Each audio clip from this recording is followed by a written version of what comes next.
Most people are trapped in a lie they don't even know they're believing. It's this idea that they have to travel, grow, hustle, or somehow become more in order to finally reach the life they desire. But what if that whole structure is built on the wrong foundation? What if the very idea that there is distance between where you are and what you want is a complete illusion? See, we're trained from the start to think in timelines, steps, and goals, as if fulfillment lives somewhere in the future. That conditioning makes it feel like we're always just a little too far, a little too late, or not quite enough. But here's the real truth. There is no actual separation between you and your desire. The only thing that makes it feel far is the part of your mind that doubts, that thinks in lack, that's forgotten who you really are. When that outer, rational mind says you're not there yet, it creates a mental gap, and you start acting from that gap, trying to get, to attract, to fix, to chase. But manifestation doesn't live in that energy. It doesn't respond to neediness. It responds to certainty. And certainty comes from knowing there's no distance to travel. The moment you imagine your desire clearly and feel it as if it's already yours, you collapse the illusion of time. You remove the illusion of separation. You start to realize that you're not waiting for something to show up. You're waiting to stop doubting it's already within. Every time you imagine the life you want and feel it in your body, you're not reaching for something outside. You're reconnecting with something that has always belonged to you. It's not about creating something new. It's about remembering what you've forgotten under all the noise, fear, and pressure. The outer world might still look the same for a while, but internally, you've already shifted, and that inner shift is what causes the outer to bend.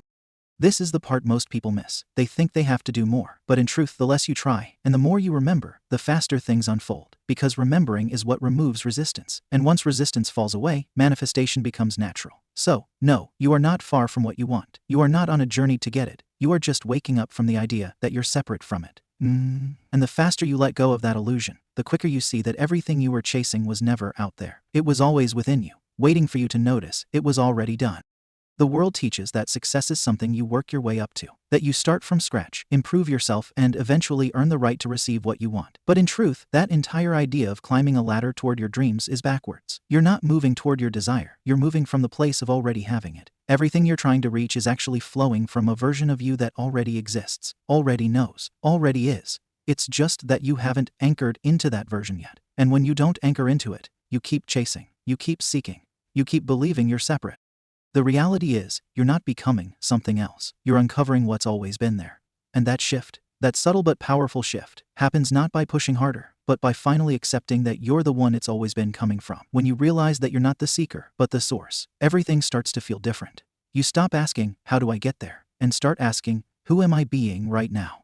Because your state of being is the signal. It's the blueprint that everything else follows.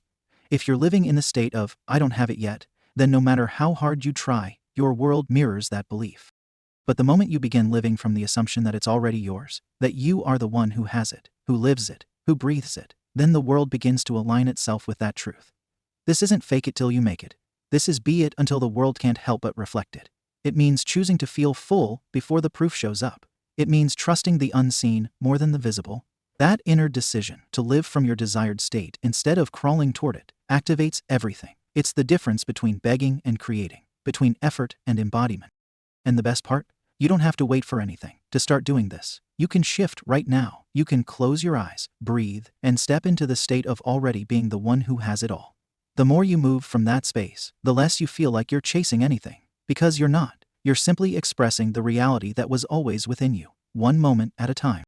Imagination is not some childish activity or just a way to escape reality. It's the doorway to everything. It's the space where you get to choose what reality you're tuning into. And when you do it consciously, it becomes a creative force that moves mountains. Most people imagine accidentally. They imagine the worst, the lack, the fear, and they feel it deeply. And then they wonder why life keeps mirroring those same emotions back. But the truth is, imagination mixed with emotion is the recipe for manifestation. The moment you imagine something clearly and feel it like it's real, you've already begun to shift your world. It's not just about daydreaming, it's about embodying. When you start to feel your desire as if it's already your present moment, you're not hoping anymore, you're knowing. That inner knowing has power that logic can't touch. It doesn't matter if nothing outside looks different yet. What matters is the shift happening within you. That shift changes how you speak, how you walk, how you think, how you respond to life. You begin to act from the end instead of from the gap. And when you live from the end, everything that doesn't match that end naturally falls away. Feeling it real means stepping into the movie of your life and choosing the role you want to play, not based on past memories or current circumstances, but based on what you've decided is already yours. And the moment you truly live in that state, not just touch it but stay in it, the world can't help but reflect it. That's not wishful thinking. That's law. the world rearranges itself to match the frequency of your inner world. But if you're constantly checking to see if it worked, you pull yourself out of that frequency. You go from knowing to questioning, and that creates resistance. The real secret is emotional consistency. Not perfection, but persistence. Stay loyal to the feeling of already having it. Revisit it, breathe into it, return to it when you wobble. Your imagination is the steering wheel, your emotions are the fuel, and your belief is the ignition.